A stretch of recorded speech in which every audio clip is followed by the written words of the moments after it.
우리 옆 사람 보면서 인사하겠습니다. 축복합니다. 감사합니다. 한 번 더요. 하나님께서 함께 하십니다.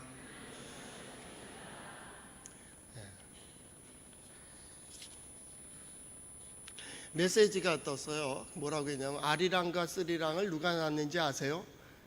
갑자기 이 더운 여름에 열받게 하는 것도 아니고 내가 아리랑이 누군지 스리랑이 누군지 만나봤어야 알죠. 글쎄요. 목사님은 그것도 모르십니까? 그러면서 어떻게 설교하십니까? 그래. 다시 또 떴습니다.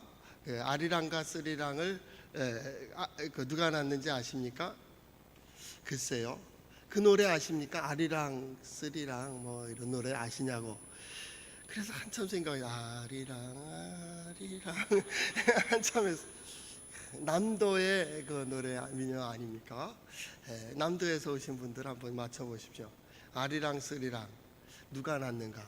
그 마지막 부분을 불러보래요. 아리랑 스리랑 아라리가 낳네. 근데 아무리 저는 이해가 안 돼요. 그렇다고 해서 아리랑 스리랑을 아라리가 낳았을까? 이제 그렇게 생각하는 사람은 약간 이상한 사람입니다. 그거는 이제 그걸 유머라고 하는 겁니다. 그러니까 하나의 말을 보고 하나의 문장을 보더라도 어떻게 보느냐에 따라서 또 재밌게 해석하는 분들이 계시는 것 같습니다. 우린 또 하나님의 말씀을 들으며 하나님의 말씀을 각자의 삶 속에서 받아들이고 또 적용해야 되는 그러한 시간이 되었습니다. 여러분들의 하나님의 말씀을 들을 때 하늘의 지혜로 함께 하시기를 바랍니다. 우리 한번 따라해 볼까요? 하나님의 말씀인 성경은 나의 신앙이요 나의 고백입니다. 주여 내게 무슨 말씀을 하려 하시나이까? 내게 무슨 말씀을 하시든지 그대로 하리이다. 그대로 해서 하나님께서 우리를 향하신 또 역사하시는 은혜를 보는 우리 성도들의 삶이 될 수 있기를 바랍니다. 우리는 왕의 역사를 계속 살펴보고 있고 왕의 역사를 보며 이 시대의 나의 삶, 또 내게 속한 공동체가 이 민족이 어떻게 나가야 될까를 생각해 보는 겁니다. 그래서 그 어려울 때 북왕조는 이미 끝났습니다. 오늘 성경 말씀을 볼 때는 이제 끝난 겁니다. 북왕조는 아수르에 의해서 점령이 되고 말았습니다. 이제 남쪽 유다가 조금 명분을 남겨놓고 있는데 이제 남쪽 유다 역시도 시간이 그렇게 긴 시간은 아닙니다. 이제 나라가 망해가는 그러한 시기에 망조인 이 나라를 어떤 왕들이 죽이죠. 후에 이제 두 왕인데 지금 오늘 히스기야 왕에 대해서 우리 공부하잖아요. 말씀을 듣게 되는데 히스기야 왕에 통해서 한 왕에 통해서 망하던 이 나라가 다시 부흥하고 번창해요. 주변의 나라들의 밥과 같았고 음식 같았고 수시로 쳐들어와서 다 뺏어가기도 하던 주변 국가에서 두려워하던 이 나라가 어떻게 주변 국가들이 감히 침범하지를 못하는 그러한 나라가 되고 침범해도 대군이 물러가는 그러한 역사를 이루게 됩니다. 그때 나라는 재정비되고 또 정립되고 이 백성들이 새롭게 살만한 나라, 그래서 다윗 왕국과 같은 그런 시대가 온다고 소망할 정도로 다시 회복되는 역사를 보게 됩니다. 그 왕 중에 하나가 히스기야 왕입니다. 히스기라는 뜻은 나의 힘이라는 뜻입니다. 야하는 야훼라는 겁니다. 야훼는 나의 힘, 나의 힘은 야훼, 하나님만이 나의 힘입니다 라고 하는 그 이름을 가진 왕이 그 이름의 고백의 대로 생활했더니 하나님께서 이렇게 도우셨다. 하나님 보시기에 정직했다. 하나님 보시기에 마음에 들었다, 그 말이에요. 이것은 굉장히 중요한 겁니다. 하나님께서 들어 쓰시려고 딱 들었을 때 적당해. 하나님께서 기회를 주시고 어쩌면 능력도 주시고 권한도 주시고 직분도 주시고 세워주시지만은 들어 쓰시려고 하고 딱 들어보니까 밑이 빠진 독이라면 아무리 많은 걸 담아도 그냥 밑으로 빠져버리는 거예요. 그 인격이, 그 생각이, 그 삶이, 그의 어떤 준비된 것이, 역사는 준비된 것만큼이, 준비하지 않고 뭔가 되려고, 아니, 그렇지 마세요. 예수 믿는 사람은 그러면 안 돼요. 우리 하나님은 정직하신 분이에요. 우리 하나님은 정의로우시고 공의로우신 분이에요. 우리 하나님은 한번 정한 의로운 길을 절대 굽히시는 일이 없어요. 이것이 우리가 아무리 금식을 하고 철야를 하고 며칠을 하나님 앞에 부르짖는다 할지라도 하나님은 그 고집을 꺾지 않으신다고. 하나님께서 정해주신 길, 그 길이어야 돼요. 그 길에 서, 그 얘기입니다. 때로는 우리가 아니요, 여기서 그럴 때에도 하나님, 아니, 네가 그 자리에 서, 네가 그 일을 해. 그리고 그 성경이 우리에게 들려주는 말씀은 뭡니까? 아직도 믿음이 없느냐? 아직도 나갈 자신이 없어? 아직도 손댈 자신이 없어? 아직도 거기에 설 자신이 없단 말이야? 아직도 그것을 쥐지 못한단 말이야? 그 대표적인 예가 예수님을 배에 계신 그대로 갈릴리 호수, 즉 갈릴리 바다를 건너가다 풍랑을 만난 제자들의 삶 속에서 보여집니다. 그 제자들이, 예수님은 고물에서 주무시고 계셨고 제자들은 배를 몰고 가는데 풍랑이 일고 물이 배에 들어오게 되었습니다. 이제 도저히 그 바람을 거슬릴 수 없게 되니까 예수님을 향하여 부르짖습니다. 예수님, 우리가 죽게 됐습니다. 우리 좀 살려주세요. 예수님께서 일어나셔서 바다를 책망하시고 바람에게 잠잠하라. 그때 성경은 얘기한다. 고요하여 졌더라. 그때 예수님께서 제자들에게 말씀하십니다. 아니, 아직도 믿음이 없느냐? 너희들이 그거 보고 놀랄 사람들이야? 이 정도를 이겨내지 못한다고? 어쩌면 성경의 마지막 결론인지도 몰라요. 이 시대를 바라보며 이 시대의 상황과 정세와 또한 정치와 경제를 보며 함께 요동하고 흔들리고 있는 이 믿음의 사람들을 향하여 하나님은 오늘 우리에게 이렇게 말씀하시는지 모를 거예요. 너희가 이렇게 믿음이 없느냐? 너희가 무엇을 믿고 살았느냐? 무엇을 의지하며 살았느냐? 너희가 믿음의 사람인가? 신앙생활 하는가? 그 믿음이 뭐여? 오늘은 그 얘기입니다. 우리는 하나님을 의지합니다. 세상의 물질도 의지해봤고 사람도 의지해봤고 권력도 의지해봤고 지식도 의지해본 그 마지막 한계, 아니, 이것만으로도 안 돼. 이것만으로 안 돼. 아니, 이거로 안 돼. 그것을 쥐는 정신, 그것을 쥐는 신앙이 필요한 것. 하나님이 함께 하셔야 된다. 하나님께서 역사하셔야 된다고, 하나님께서 인도해 주셔야 된다고.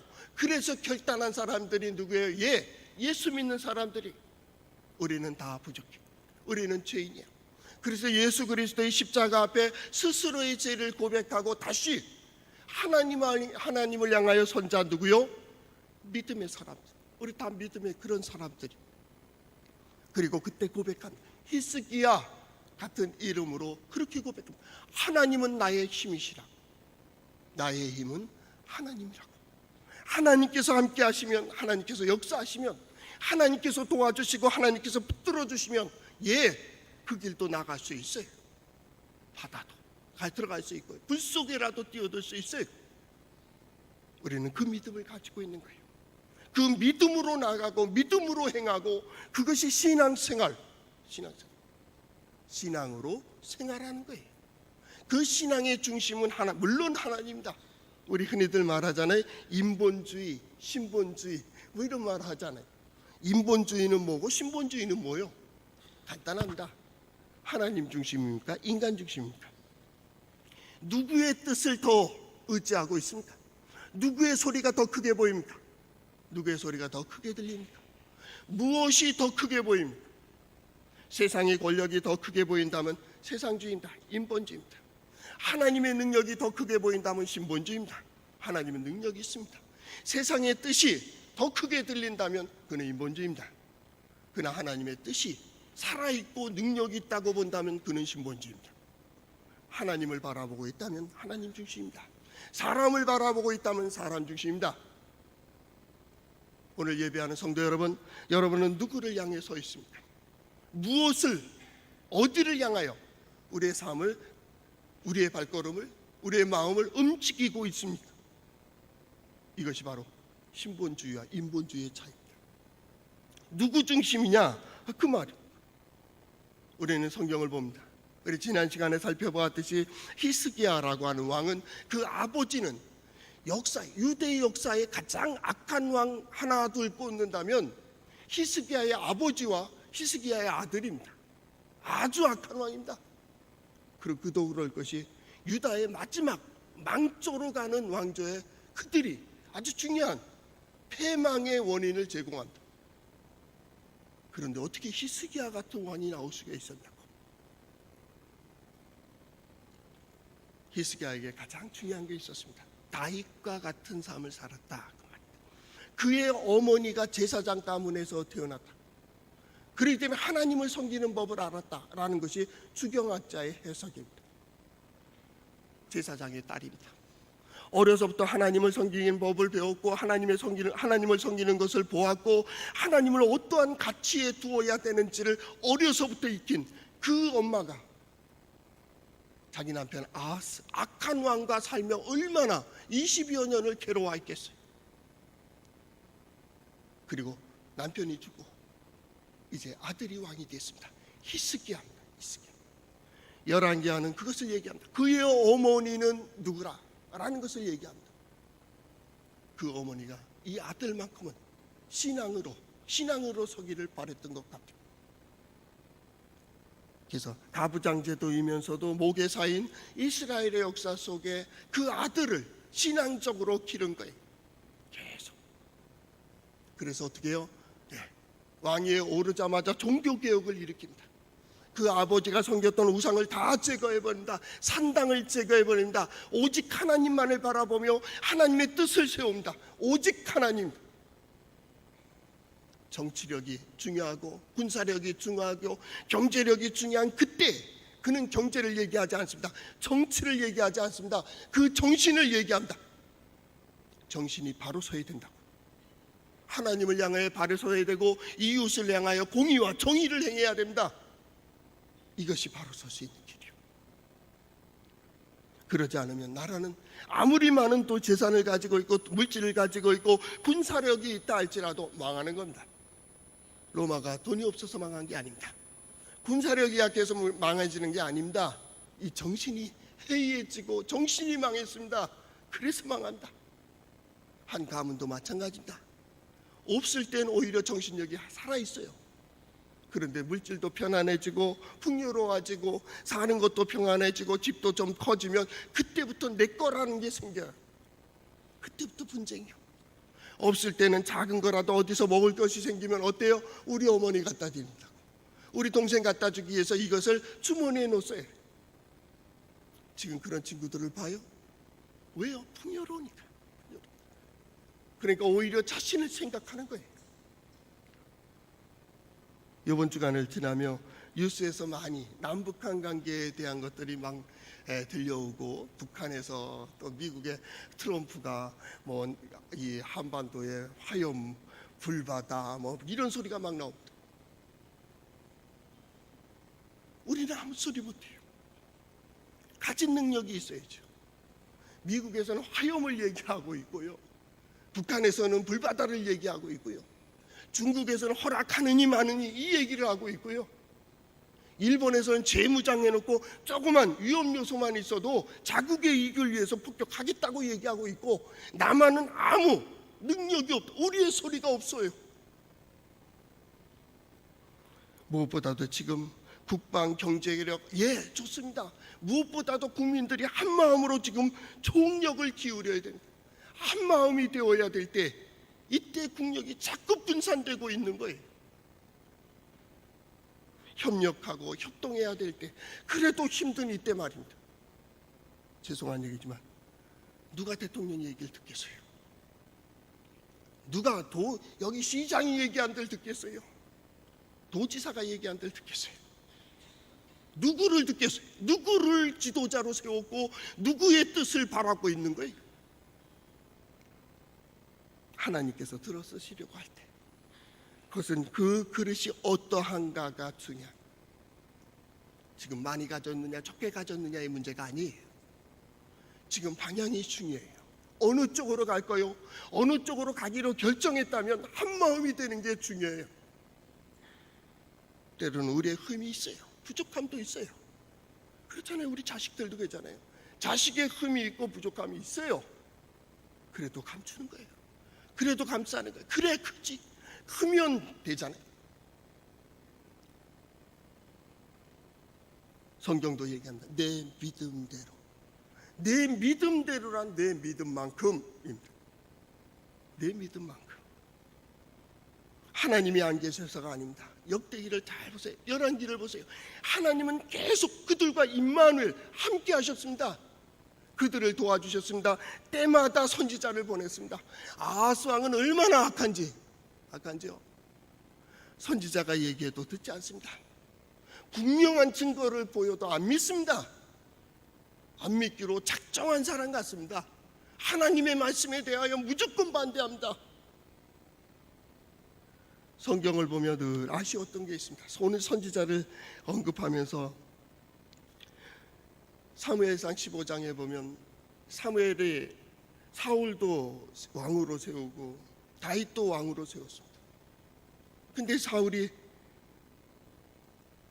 사무엘 선지자의 말을 해서 거역할 때가 옵니다. 왜 거역하느냐 하면 그가 인본주의로 돌아간다.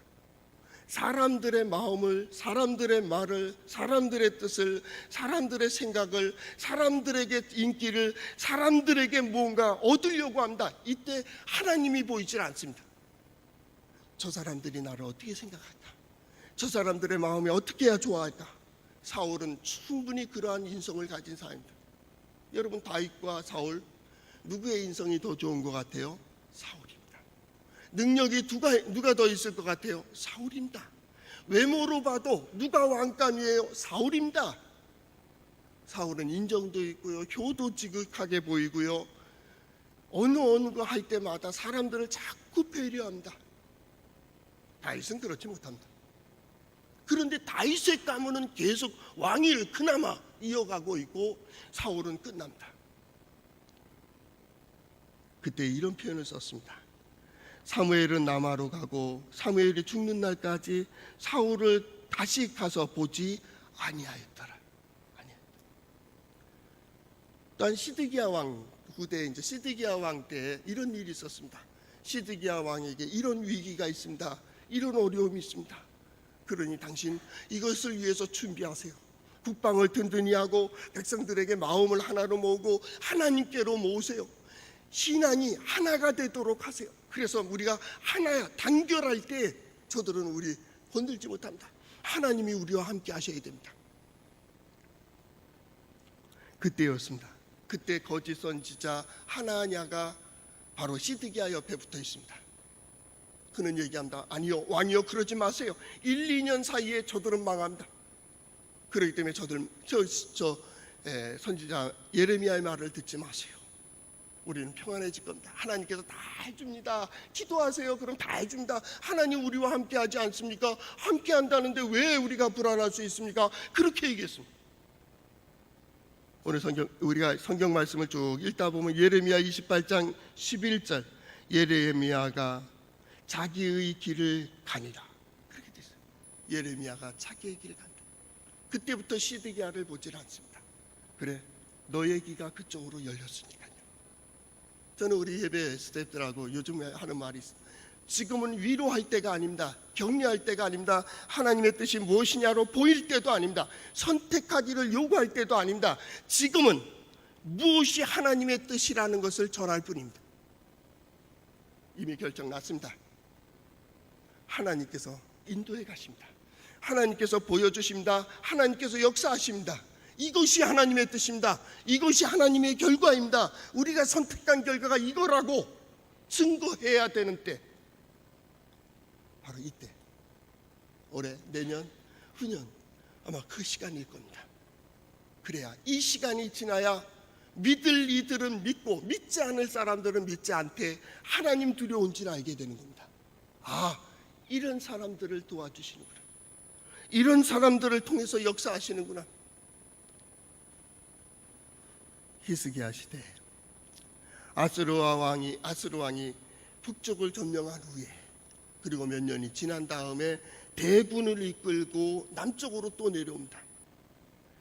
나라들은요, 국내 정세가 불안하면요 외부하고의 자꾸 대립을 합니다. 저 북한도 아마 김정은 체제가 불안하니까 자꾸 건드려서 외부 어렵다, 힘들다, 그래야 한 마음이 되니까 자꾸 건드려야 되는 거예요. 전쟁을 일으킵니다. 아마 아수르가 이제 망할 때가 되니까, 망하려고 하니까 그 아수르 제국이 굉장히 크고 오랜 역사를 가지고 있었습니다. 그 교만이 크게 오릅니다. 그래서 뭐 군사력이건 경제력이건 뭐 문화적으로도 꽃을 피웁니다. 그때 저 남쪽에 애굽이 보이는 거예요. 그쪽으로 침범해 내려간다. 대전쟁을 얼마나 많이 일으키는지 모릅니다. 이러다가 다시 북쪽 이스라엘을 점령한 약 6, 7년 후에 다시 남쪽으로 전쟁을 일으키러 갑니다. 그때 히스기야가 왕이 되는 겁니다. 왕이 되었을 때 바로 오늘 이런 사건들이 벌어집니다. 그 바로 직전에 히스기야가 한 가지 일을 한다. 그것이 뭐냐면 북쪽에 이 아수르가 들어와서 성읍들을 점령하기 시작합니다. 성읍들을 점령할 때 그 자료들을 찾아보니까 수십여 성을 갖다가 점령했다. 성경은 역사는 그렇게 기록이 되어 있습니다. 점령하게 됩니다. 히스기야가 깜짝 놀랐습니다. 그래서 어떻게 합니까? 아수르 왕이 있는 곳까지 갑니다. 가서 그곳에서 무조건 항복 평화 조약을 맺어요. 이게 열왕기하 18장에 나오는 얘기입니다. 찾아가서 사람들을 보내서 우리 평화협정을 맺읍시다. 우리가 조공을 바치겠습니다. 그랬더니 아수르 왕이 뭐라고 얘기하느냐 하면 전쟁 비용을 내라. 그래서 은과 금을 내라. 은은 300이요 금은 30을 내라. 히스기야 왕이 그저 내가 주겠습니다. 우리 평화롭게 우리나라 쳐들어오지 마세요. 그래서 어떻게 하냐면 있는 모든 금은을 모읍니다. 그리고 모자라서 성전의 기둥에 금으로 박인 모든 것들을 떼낸다. 완전히 쓸어서 그에게 갖다 줍니다. 그것이 이사야에게는 굉장히 마음이 걸리는 사건이었습니다. 그런데 참 묘하죠. 그 다음에 또 이거 돌아가지 이제 그래 됐어 하고 돌아가려고 할 때에 랍사게라고 하는 한 사람이 있어가지고, 아니 장군인데 왕이 본진이 돌아간다는 거예요. 아무래도 갈릴리쯤에서 본진이 있었겠죠. 거기 원래 본진들이 주둔하는 곳이니까 그쪽으로 돌아가려고 하니까 거기까지 찾아간다. 그러지 마세요. 저 구스 사람들이 쳐들어와서 당신 길을 막는 이유는 저 남쪽 유다가 배반한 겁니다. 다시 쳐들어갑시다. 그랬습니다. 그때 군사가 18만이 넘어요. 군대 총동원령이 내려집니다. 히스기야는 대책이 없습니다. 이젠 경제로 메꿀 수가 없고요. 은이 없어졌습니다. 이젠 군사력도 없습니다. 그때 그가 기억한 게 있었습니다. 하나님. 자기가 할 수 있는 어떤 때까지는 갔어요. 이제는 안 돼요. 그래서 생각한 게 하나님, 성전, 그리고 선지자가 있다는 거예요. 성전에는 제사장이 있고 저 광야에는 이사야 선지자가 있었습니다. 당대 유명한 선지자죠. 그는 옷을 찢고 가서 성전으로 들어간다. 그리고 정치의 지도자 한 명 대표를 베옷을 입히고 제사장의 대표들 장로님들을 베옷을 입히고 그리고 이사야에게로 보냅니다. 그리고 이사야 선지자에게 우리의 역사를, 우리의 지금 상황을 얘기하라, 그렇게 얘기합니다. 그 상황을 이렇게 표현했습니다. 환난과 징벌과 모욕의 날이라. 아이를 낳을 때가 되었으나 해산할 힘이 없더라. 여인이 아이를 베고 이제 산딸이 되어서 아이를 출산해야 되는데 출산할 힘이 없는 거예요. 얼마나 안타까운 일. 저는 오늘 성경 본문을 보며 마치 우리 대한민국의 현실 같은, 아니 내 인생 같은 것 말이죠. 우린 무엇인가 내가 할 수 있다고 생각하고 내가 할 거라고 생각하고 이대로 될 거라고 아니라고 생각하고 시간이 지나면 되겠지라는 아니란 믿음을 가지고 오늘 살아가고 있는 이때 진정 결정적인 순간이 딱 되었는데 해산하려고 하나 해산할 능력이 없는, 해산할 힘을 잃어버린 말입니다. 모욕의 날, 징벌의 날, 환난의 날 말입니다. 이렇게 되었대. 이걸 선지자에게 얘기해주고, 하나님은 이미 듣고 계시고 아실 테니까 하나님 저들을 갖다 벌해달라고, 우리를 구해달라고, 꾸짖어달라고 그렇게 얘기하게 됩니다. 그리고 선지자에게 부탁합니다. 우리 남아있는 자를 위하여 기도해 주세요. 이 기도라고 하는, 선지자에게 기도를 부탁하는 것이 뭐냐면 하나님의 뜻을 물어달라 그 말입니다. 선지자가 누굽니까? 하나님의 영에 감동된 사람입니다. 나비라는 표현을 써요. 나비, 선지자를 나비 그렇게 얘기합니다. 그러니까 예언을 나바라고 얘기해요. 나비라고 얘기합니다. 그것은 뭐냐면 하나님의 뜻을 보는 겁니다. 그것은 뭡니까? 하나님의 영에 감동되어 하나님 안에서 하나님의 역사를 보는 겁니다. 선지자는 믿음의 눈으로, 하나님의 눈으로 역사를 보고 인생을 보고 그 지금의 흐름을 볼 수 있는 사람들이 선지자뿐만 아닙니다. 하나님의 뜻 가운데 해석할 줄 알아야 됩니다. 지금 무엇을 해야 돼요? 지금 어디에 서야 되는 거예요? 선지자에게 기도를 부탁한다는 것은 그는 어떻게 하나님 앞에 알아야 되는지를 알고, 어떻게 하나님의 음성을 듣는 줄 알고, 그리고 하나님의 말씀이 이 시대에 어떻게 적용되는지를 알아요. 그리고 나가서 선포하는 사람입니다. 기도해달라, 하나님의 뜻을 구해달라는 겁니다. 하나님의 보장된 약속을 구하고 있는 것을 볼 수 있습니다. 그때 선지자 이사야가 이렇게 얘기합니다. 그들이 한 말 때문에 두려워하지 마라. 두려워하지 마라. 지금 이 흐름에 있어서 가장 중요한 것은 뭐냐면 하나님의 뜻입니다. 어차피 끝났습니다. 생각할 때도 지났고, 선택할 때도 지났고, 수고할 때도 지났습니다. 이제부터는 하나님의 뜻이 뭐냐가 보여져야 됩니다. 이게 하나님의 뜻이요. 하나님의 뜻대로 행한 자들이 받는 은혜와 복을 보게 하시고, 하나님의 뜻에 거슬리는 악한 사람들의 악한 보응을 보는 겁니다. 그리고 하나님 살아계시다고, 하나님 능력이 있으시다고 저는 이 설교를 하며 그렇게 소망해 봅니다. 우리 성도들이 이 어렵고 힘든 시간, 더운 시간에도 이 예배당에 올라와서 하나님 앞에 예배하는 이 신앙과 고백을 보시고 예배한 자들이 받는 은혜와 복을 우리 성도들에게 주시기를 간절히 소망합니다. 그 모든 것을 받아 누리는 우리 성도들 될 수 있기를 축원합니다. 하나님은 함께 하셨다니까요. 하나님께서 도와주셨다니까요. 옆에 선지자들을 세우셨습니다. 그럼에도 불구하고 그 귀는, 그 눈은 하나님을 향하지 않았다는 겁니다. 그래서 이제 그는 말합니다. 두려워하지 마. 이건 현실에 맞지 않는 얘기입니다. 어찌 두려워하지 말라는 거예요. 금도 은도 경제적도 다 잃어버렸습니다. 군사력도 없습니다. 그때 하나님께서 이런 선지자를 통해서 이렇게 말씀하신다. 그들에게 소문을 두어서 그가 돌아가게 될 거야. 돌아간 다음에 본국에 가서 죽게 될 거야. 그 전쟁으로 내란이 일어난다. 그래서 결국 그 아들이 반란을 일으키고 이 왕이 죽어요. 오늘 19장은 그 내용들이 돌아가다가 랍사게가 다시 점령한 그 다음 주에 우리가 생각해 볼 거고요. 하여튼 다시 돌아오고 이것에 의해서 히스기야가 두려워하는 그런 갈등, 어떤 것. 왕이 지금 성전에 들어갈 때는요, 그들이 얼마나 조롱하는지 압니까? 너희가 이것을 구원해낼 수 있겠느냐? 너희가 히스기야가 말하는 게 옳은 것 같으냐? 이렇게 계속 조롱을 해요.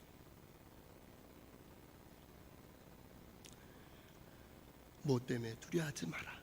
오늘 7절 하반절에도 말씀하십니다. 그에게 칼에 죽게 하리라. 하나님의 백성은 한 가지 길이 있습니다. 모든 역사를 통하여 하나님의 역사를 보게 하는 것입니다. 하나님께서 인도해 주시는 겁니다. 그 주변에 두 가지 구약의 직분으로 말한다면 하나는 제사장이 있고 하나는 선지자, 하나님의 말씀을 증거하는 자가 있습니다. 그것은 굉장히 중요합니다. 우리가 성도들을 신약시대에 대제사장 이런 표현을 쓰잖아요. 대제사. 여러분은 가정의 제사장과 같은, 선지자와 같은. 아브라함 시대에 아비멜렉이라고 있었습니다. 아비멜렉이 아브라함의 아내를 취하려고 했습니다. 그때 하나님께서 아비멜렉에 나타나서 하시는 말씀이, 야, 그는 내 사람의 선지자의 아내다 하겠어요. 그 말은 하나님 편에 서 있고 하나님의 뜻을 실현하는 자라는 겁니다. 내 선지자의 아내니까 돌려보내. 네가 돌려보냈을 때 아브라함이 너를 위해서 기도할 텐데, 기도하게 된다면, 내가 돌려보내 기도하게 된다면 너는 살 것이요, 만약 내가 돌려보내지 아니하면 너와 내게 속한 자가 다 정령 죽을 줄 알지어다. 중보의 기도의 가장 중요한 부분입니다. 우리는 이제는 결과를 보아야 될 때입니다. 어쩌면 2020년도까지 우리는 지난날의 결과를 보게 될 겁니다. 어떤 때는 작은 선택을 하게 되고 어떤 때는 작은 어떤 고백을 하게 되지만 결론은 이미 방향은 정해졌기 때문에 그 결론이 나와 있습니다. 이때 우리는 교회에서, 가정에서, 내 그룹에서, 내 인생에서 하나님의 말씀을 들으며 하나님의 말씀 가운데 어떻게 서야 되는지, 어디에 서야 되는지 말입니다. 내가 무엇을 보느냐, 너 어떻게 생각하는데, 그리고 어디에 설 건데. 한번 따라해 볼까요? 하나님만이 해답입니다. 예수님만이 소망입니다. 성경의 길이 있습니다. 성령께서 인도하십니다. 기도하겠습니다. 사랑의 주님, 감사합니다. 저희들에게 귀한 말씀을 듣게 하여 주시고 오늘도 말씀 안에 결단할 수 있게 해주심에 감사를 드립니다. 이제 오직 하나님 주를 향한 믿음으로 살아가길 원하오니 하나님께서 우리의 힘이 되어 주시고, 이사야 그의 이름에서 고백했듯이 하나님께서 우리의 구원자가 되어 주시옵소서. 예수님 이름으로 기도하옵나이다. 아멘. 예수